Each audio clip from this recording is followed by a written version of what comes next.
Voilà, je sais pas si vous avez entendu parler de cette rumeur, c'est plutôt une légende urbaine. Il paraîtrait en ce moment que, voilà, quand tu poses ton cul comme ça sur des toilettes publiques, surtout désertes, hein, tu te fais siphonner comme ça le trou de balle, comme ça, et que tu te retrouves en sang avec une croix en X comme ça sur le corps. Et en ce moment, c'est vraiment un bruit qui court de plus en plus. Les gens ils disent oh, attention, tu mettras pas ta pêche sur des toilettes publiques désertes, tu vas te faire happer le cul par le monstre de l'eau des toilettes, tout ça. Et là maintenant, voilà, avec mon pote Jojo, on a un peu remonté au. On a un petit peu investigué sur le sujet, tout ça. Et il s'est avéré qu'on a trouvé, c'est la famille Muesli. Muesli, tu connais pas, peu de gens connaissent, à part les céréales, muesli, qui se mangent, tout ça. Et il n'y a aucun rapport avec cette famille, c'est vraiment une autre famille Muesli. Et dans cette famille muesli, c'était le père, il était un peu dégénéré, tu sais, il avait vécu à la dure, comme ça. Ses parents, ils le fouettaient contre un bocal quand il était petit, tout ça. Ils l'ont fini à la pisse, il paraît. Enfin, voilà, il avait un peu des tocs, tu sais, même au mariage, il était là, est-ce que vous voulez prendre votre femme? Ouais, ouais, comme ça, il était un peu toqué, tu sais, toujours avec la tête, il faisait comme ça, il était un peu. Et sa femme, c'était vraiment. Elle était un peu psycho, mais c'était vraiment une belle âme, comme ça, assez chrétienne, tout ça. Et voilà, il fricotait, voilà, toute la journée, c'était vraiment comme des lapins. Alors, sur la table, la cuisine, dans la cheminée, sous le lit, sur le lit, attaché à une ficelle au salon. Voilà, c'était vraiment la dinguerie, ça fourniquait dans tous les sens. Donc ça, c'était la famille Muesli. Et voilà, tout d'un coup, ce qui devait arriver arriva chez la famille Muesli. Tout d'un coup, elle tomba enceinte de deux marmots, tout ça. C'était deux garçons comme ça, annoncés, comme ça. Et voilà, ça les a pas empêchés de fourniquer par-ci, par-là. C'était vraiment dinguerie, comme ça. C'était vraiment des accros au sexe, comme ça. Et voilà, tout d'un coup, les enfants, dès qu'ils sont nés au monde, le paternel, hein,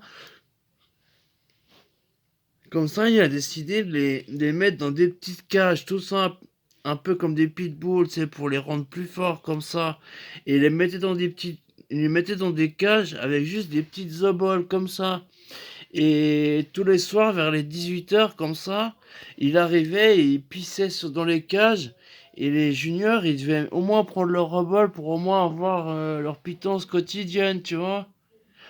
Et la maman, voilà, elle devait assister au rituel, tout ça, elle devait un peu accréditer le paternel, tout ça. Mais il se trouve que chaque soir, vers les minuit, elle récoltait tous les touristes qui passaient aux environs de la cabane, parce que la famille Musi, elle habitait dans les bois. Et tous les touristes qui passaient par là, clac, clac, elle faisait du petit bois, mais avec les touristes, tu vois. Et tous les soirs, à minuit, pile, parce que le paternel, ils s'endormaient à 23h30, à minuit, elle leur jetait des morceaux de touristes comme ça. Une partie des fois, elle les cuisait tranquillement dans la cheminée. Des fois, quand même, pour respecter la volonté du paternel et les endurcir, elle leur envoyait des morceaux de touristes tout crus, tout crus, tout crus. Alors donc, ils avaient à 6 heures leur rebol et le paternel, il a remarqué qu'ils mettaient de moins en moins leur rebol, tu vois. Parce que la maman, elle leur jetait de la viande humaine, tout ça. Et à un moment, tout d'un coup, ils ont commencé, il a fait j'ai tenu nourri en cachette. Ils ont commencé à s'embrouiller, tout ça. Et tout d'un coup, le paternel il est parti furax, tout ça. Et à ce moment-là, il a commencé à ouvrir les cages, tout ça. Et alors que le paternel il rentrait dans la maison, l'un des deux il est en train de passer par la fenêtre. Tout ça, il était à moitié en train de passer par la fenêtre. Le paternel il a pris une hache et il a coupé en deux son propre rejeton, tu vois. Et pendant ce temps, l'autre, il s'était fait la malle. Il a couru dans la forêt, dans la forêt, dans la forêt, tout ça.